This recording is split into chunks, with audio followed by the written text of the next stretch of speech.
Hey guys, so today I am doing my diet change video as I promised. I'm going to answer any questions that you guys have left me on Instagram and just clear the air for you.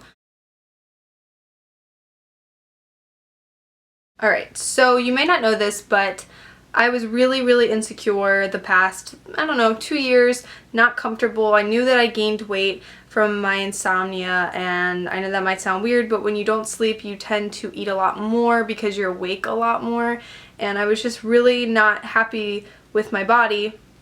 My performance was still perfectly fine in the gym, my triathlons were great, but I didn't like the way that I looked, and I didn't feel like I measured up because of it. And I know that sounds silly, but I needed a change. So I decided to give IIFYM a try. I'm working with an amazing coach who perfectly explained the entire science for me and was able to figure out my numbers based on my goals and what I needed to do. So I'm going to have links in the down bars so that you can research if it fits your macros for yourself, and if you are interested in doing it, I highly suggest seeking a professional to help you figure out exactly what it is that you need for your body. So with that said, basically the idea is flexible dieting, so it's kind of based upon 80-20. You're eating 80% of your food is coming from whole, natural, healthy foods. The other 20 is a little bit more flexible. You don't have to completely deprive yourself of food that you love. Some people take it to an extreme, and you see pictures on Instagram of like Oreos and Pop-Tarts and things like that, and I haven't really gone to that side of it yet. I definitely am incorporating more food than I used to eat in terms of variety, like dairy and ice cream, but it's all like healthy, natural versions. Still trying to stay gluten and wheat free, but just having more things like cookies and cakes and stuff when I want them. Does that make sense? So basically when I started my healthy journey, I was 180 pounds, did tone it up and all that, and I got down to 117 and was really thin, didn't lift weights, had a lot of hormonal imbalances from it, and then probably put on about 30 pounds over the course of like 2 years, and then now I have lost about 15 to 20 pounds. But I've put on a lot of muscle, so I'll never be 117 again, and I don't ever want to be. So when I started, I thought that I had a high body fat percentage, when in reality I had a high muscle percentage and just had about 15 to 20 pounds that I needed to lose extra. So no big deal. Did this for a few weeks, and getting used to weighing everything was really hard because you look at the packages and it says 1/4 of a cup, but then you go and put 1/4 of a cup in a measuring cup, and it's really usually more. And so weighing everything makes it so that it's exact. So, every day I had a certain amount of macronutrients that I needed to hit. I had to hit my carbs, my fats, my proteins, make sure it was on the calories for my day. Now, once I had done this for about 2 months, I started incorporating carb cycling.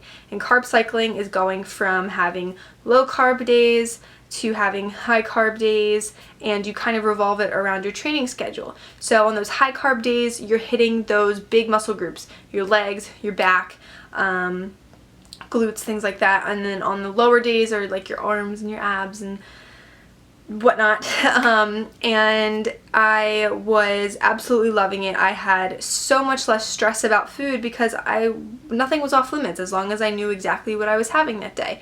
And the only time it ever was really kind of awkward or I had anxiety was going out to eat, because I would either bring my food or I would bring a scale.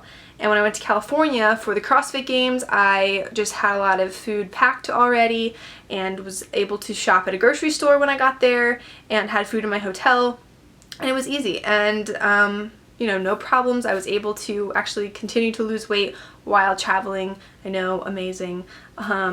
It was totally fine. And yeah, there's nothing really negative for me that I have found, other than the fact that I'm resisting the temptation to go like all the way with incorporating junk food, because I really don't want to do that. And you don't have to do that. A lot of people think that if you're doing macro dieting, you're like having these big cheat meals and stuff, but really I'm still eating very healthy. I'm just eating what's right for my body. So with that said, I am still following, you know, kind of like the Tone It Up recipes and things like that. I don't want you guys to think that I'm not eating healthy anymore, because I am. I'm just letting you know that this is what I have been doing, and these are some of the changes that I have made. For instance, I'm incorporating dairy again, having a little bit more fun with like my carbs and things like that. Eating oatmeal. I was always like afraid of carbs, so it wasn't good. Not good for me.